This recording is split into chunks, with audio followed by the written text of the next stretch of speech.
Good morning, నమస్కారం.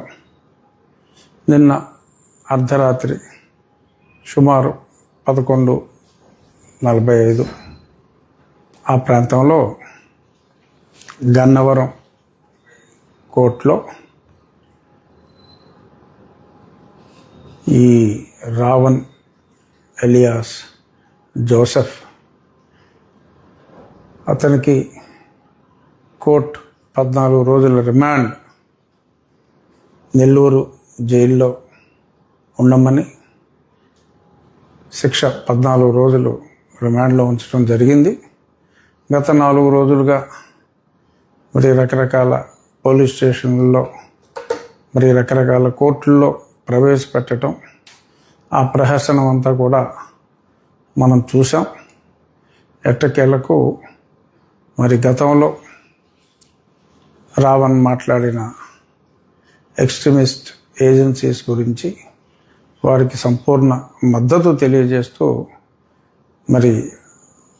అతను మాట్లాడిన ఆ వీడియోలు కొందరు చూసి దానిపైన కంప్లైంట్ ఇచ్చిన దరిమిల ఈ చర్య తీసుకోవడం జరిగింది. గతంలో కూడా ఒకసారి చెప్పా, మళ్ళీ రిపీట్ చేస్తున్నా. నేను 4 సంవత్సరాల పాటు అప్పటి ముఖ్యమంత్రి జగన్మోహన్ రెడ్డి గారిపై ఎడతెరిపి లేకుండా ప్రతిరోజు మీడియాలో మాట్లాడినప్పటికీ కూడా ఏ రోజు కూడా నేను సభ్యత సంస్కారం లేకుండా ఏ రోజు నేను మాట్లాడటం అన్నది జరగలేదు. అయినప్పటికీ కూడా అతను జగన్మోహన్ రెడ్డి గారు కలత చెంది రాజద్రోహం కేసు ఆ తర్వాత కోర్టు తీసేసింది. యూఏపీఏ వచ్చింది.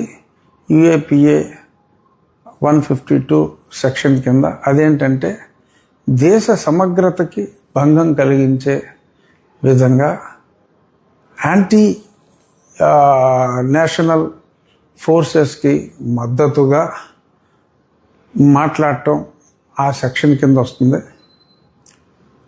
గతంలో నేను జగన్మోహన్ రెడ్డి పైన మాట్లాడినప్పుడు అతను నా మీద రాజద్రోహాన్ని మిస్ఇంటర్ప్రెట్ చేసి అప్పుడు ఉన్న సునీల్ కుమారు, సునీల్ నాయక్ ఇంకా కొద్దిమంది గ్యాంగ్తో కలిసి ప్లాన్ చేసి అలా దారుణంగా లైట్గా చెప్పాల్సి వచ్చిందంటే ఈరోజు సాక్షి పేపర్ చూస్తే చాలా రోత అనిపించింది. ప్రతిపక్షానికి సంబంధించిన పేపరు ఎంత రోత పేపర్ అయినా ఈరోజు ఏ రోత రాశాడో చూడవలసిన బాధ్యత ఉంది. కాబట్టి నేను సాక్షి పేపర్ కూడా చూస్తాను, తప్పదు కనుక. అందులో చాలా విలపించాడు సాక్షివాడు. ఈ కేసు ఏంటి, ఇలా చేస్తారా అని చాలా దారుణంగా రోధించాడు సాక్షి. ఫ్లాష్ బ్యాక్ వెళ్ళండి. సాక్షి ఎడిటర్ గారు, సాక్షి ఓనర్ గారు, కొంచెం ఫ్లాష్ బ్యాక్ వెళ్ళండి. ఆ రోజు నా తేడా మాట్లాడాను. అయినా సెడిషన్ అని ఉండేది అప్పట్లో, తర్వాత దాన్ని తీసివేయటం జరిగింది. నా సంఘటన జరిగిన దరిమిలానే.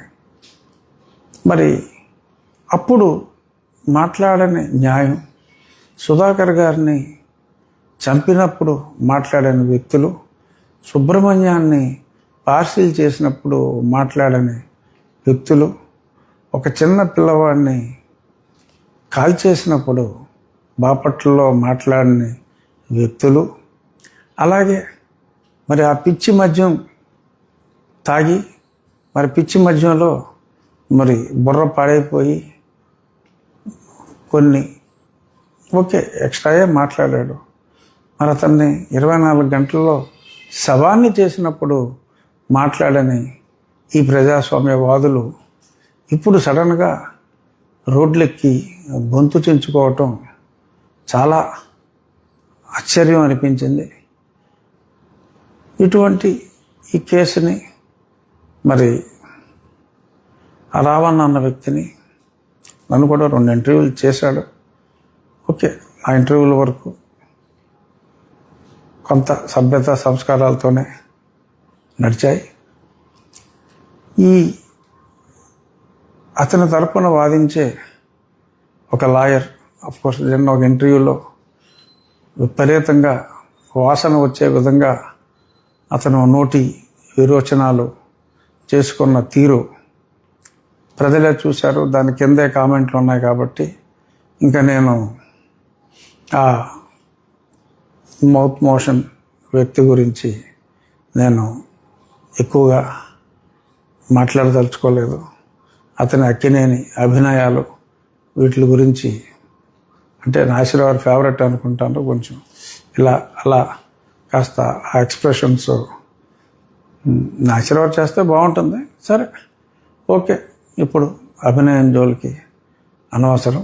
సరే ఫైనల్గా మరి నిన్న మరి ఆ కోర్టులో అంతిమంగా పవన్ కళ్యాణ్ గారి మీద విపరీతంగా నోరు పారేసుకున్న జోసెఫ్ ఎలియాస్ రావణ్, ఎవరైనా సరే మీకు నచ్చిన మతం గురించి మీరు మాట్లాడుకోండి, పక్క మతం గురించి దయచేసి కించపరచకండి.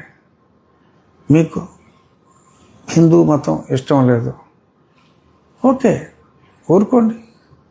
రావణ్ణి ఎందుకండి? పురాణ పురుషుడు రాముడు కొన్ని ఉత్తమ విలువలు కలిగిన పురుషోత్తముడిగా, ప్రజలకు ఒక ఆదర్శ వ్యక్తిగా, ఆదర్శ పరిపాలకుడిగా, ఒక నమ్మకంతో, ఒక విశ్వాసంతో ఎందరో ఉన్నారు.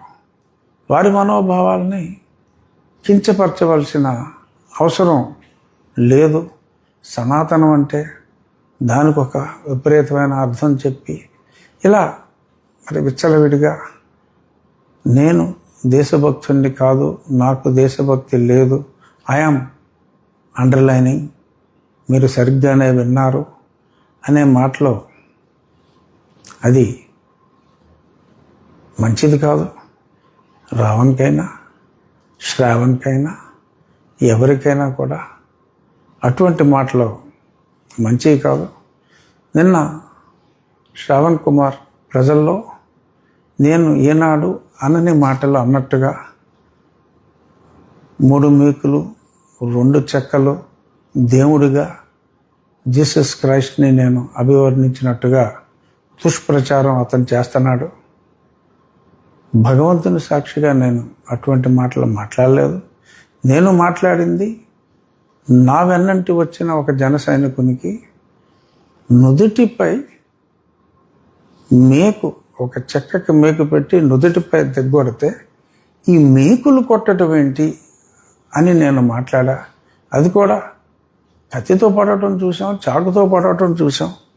ఈ మేకుతో నవరగంత మీద కొట్టడం ఏంటి, ఈ మేకేంటి అని నేను ఆ ఇన్సిడెంట్ని నేను ప్రశ్నిస్తే దాన్ని దేవుడికి అన్వయించి మరి మాట్లాడారు. నేను సరే 2-3 సార్లు క్లారిఫై చేశా. కానీ కొంతమంది సీనియర్ జర్నలిస్టులు కూడా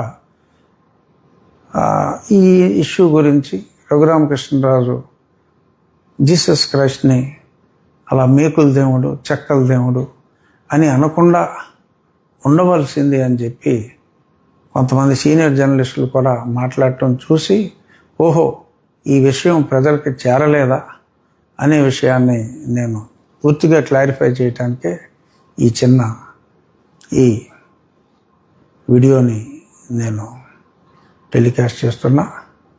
నాకు క్రైస్తవం అంటే గౌరవం, హిందూ మతం అంటే ప్రేమ, ఇస్లాం అంటే గౌరవం ఉన్నాయి.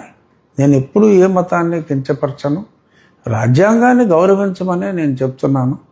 ఆ రాజ్యాంగం గురించి మాట్లాడితే నా నాలుగు కోసి డిప్యూటీ స్పీకర్ నాలుగు కోసి డిప్యూటీ సీఎంకి పంపుతానని చెప్పి మాట్లాడిన మాటల్ని మరి ఖండించాలి, అటువంటి వారిపైన చర్య తీసుకోవాలి అని చెప్తే చర్య తీసుకునే దమ్ముందా చూద్దాం, రాష్ట్రం ఏమైపోతుందో చూద్దాం అని మరి రాష్ట్ర ప్రభుత్వాన్నే, శాంతి భద్రతలనే మరి సవాల్ చేస్తున్న ఆ వ్యక్తిని మరి చూస్తూ ఊరుకుంటారా? లేక చర్యలు తీసుకుంటారా అనే దాని మీద నేను ఎక్కువగా మాట్లాడదలుచుకోలేదు. నేనైతే ఇవాళ కాకపోతే రేపు రావణ్కి 5 రోజులు పట్టింది, అలా శ్రావణ్కి 50 రోజులు పట్టొచ్చు. చూద్దాం. ప్రభుత్వాన్ని నమ్మిన వ్యక్తిని, పోలీస్ వ్యవస్థను నమ్మిన వ్యక్తిగా, ముఖ్యమంత్రి గారి సమర్థ నాయకత్వం మీద పూర్తి విశ్వాసం ఉన్న వ్యక్తిగా రాబోయే రోజుల్లో ఆలస్యం అయినప్పటికీ, ఎన్ని బెదిరింపులు ఎలా చెప్పి బెదిరించినప్పటికీ తప్పకుండా, నువ్వు ఎన్ని అబద్ధాలు నా మీద నోటుకొచ్చినట్టు వాగి ప్రచారం చేసినప్పటికీ, yes, I'm very sure in coming days justice would be done. Thank you.